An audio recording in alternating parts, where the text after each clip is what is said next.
Halo teman-teman, kembali lagi di podcast sejarah. Pada kali ini saya akan membahas seputar Perang Teluk 1, 2, dan 3. Dengan saya sendiri sebagai host, saya Sri Wahyuni. Pada podcast kali ini kita kedatangan 3 narasumber dari Makassar. Oke, silakan masuk.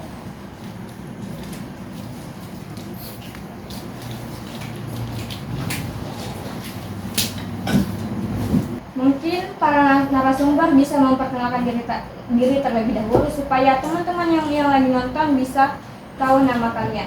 Silakan. Halo, perkenalkan nama saya Ada Saskia Putri. Saya Muhammad Sabarafi. Dan saya Rizky Saputra.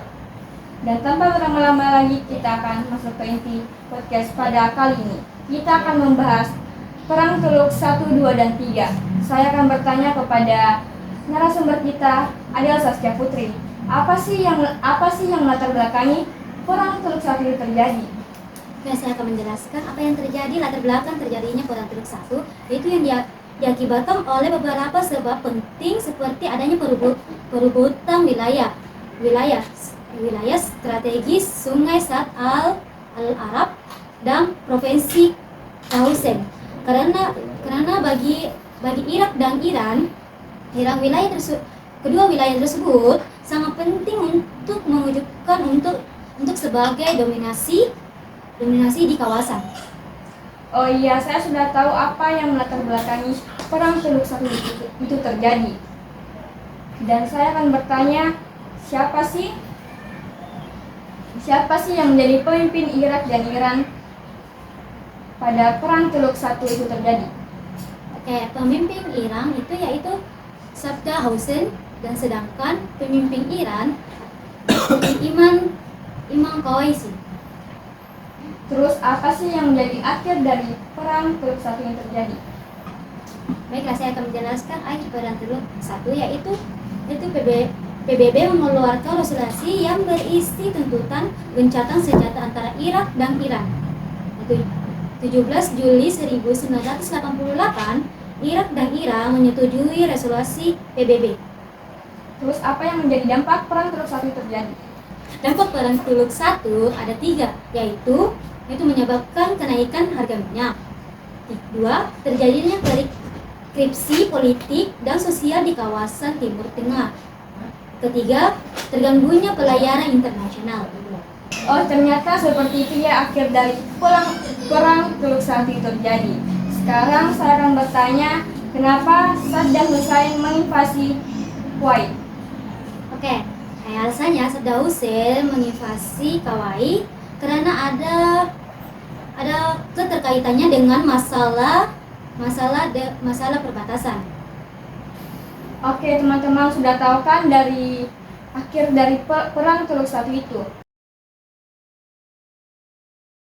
Sekarang kita akan melanjutkan materi yang kedua, yaitu Perang Teluk kedua yang akan dipaparkan oleh Rizwa Qaddafi.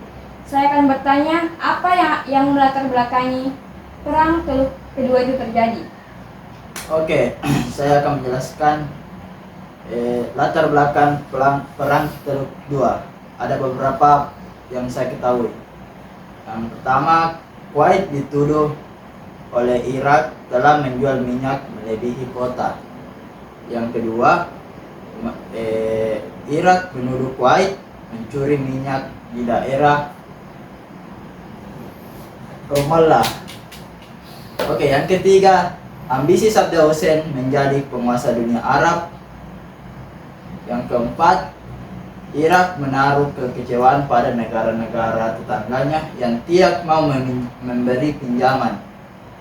Yang keempat, secara historis, Irak telah mengklaim bahwa Kuwait merupakan daerah yang dikuasai oleh Irak. Oh, ternyata yang melatar belakangi Perang Teluk kedua adalah Irak menuduh Kuwait mencuri minyak mentah dari Irak. Terus apa sih yang menjadi jalannya Perang Teluk kedua ini terjadi? Oke, jalannya Perang Teluk 2 ada beberapa. Yang pertama, kecaman dunia. PBB, Amerika Serikat dan negara Eropa melakukan embargo ekonomi terhadap Kuwait.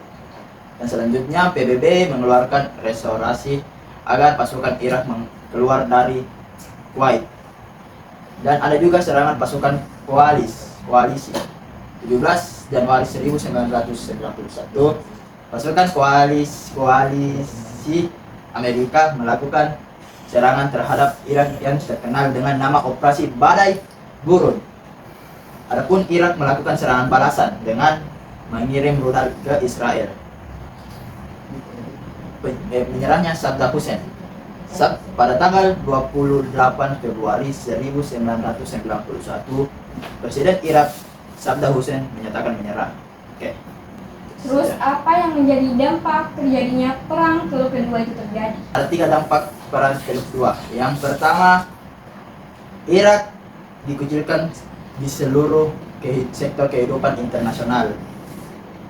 Semakin menguatnya pengaruh Amerika Serikat di Timur Tengah. Yang terakhir, adanya upaya pengusulan pemerintahan Saddam Hussein.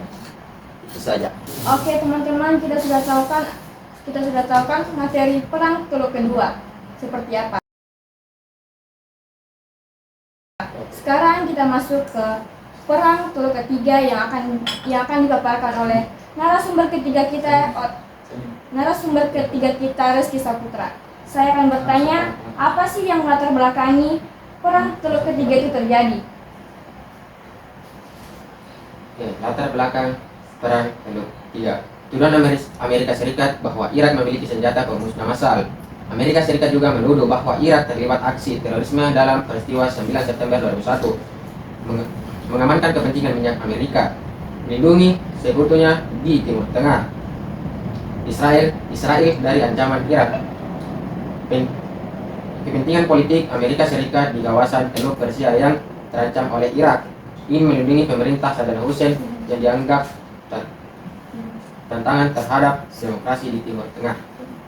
Saya akan bertanya, apa sih yang menjadi jalannya perang Teluk Ketiga ini terjadi?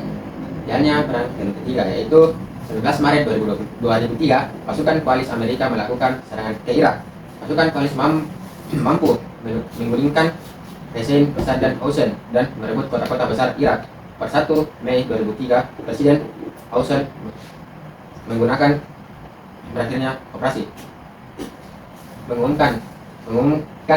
akhirnya operasi. Apa sih akhir dari perang Teluk Ketiga ini terjadi?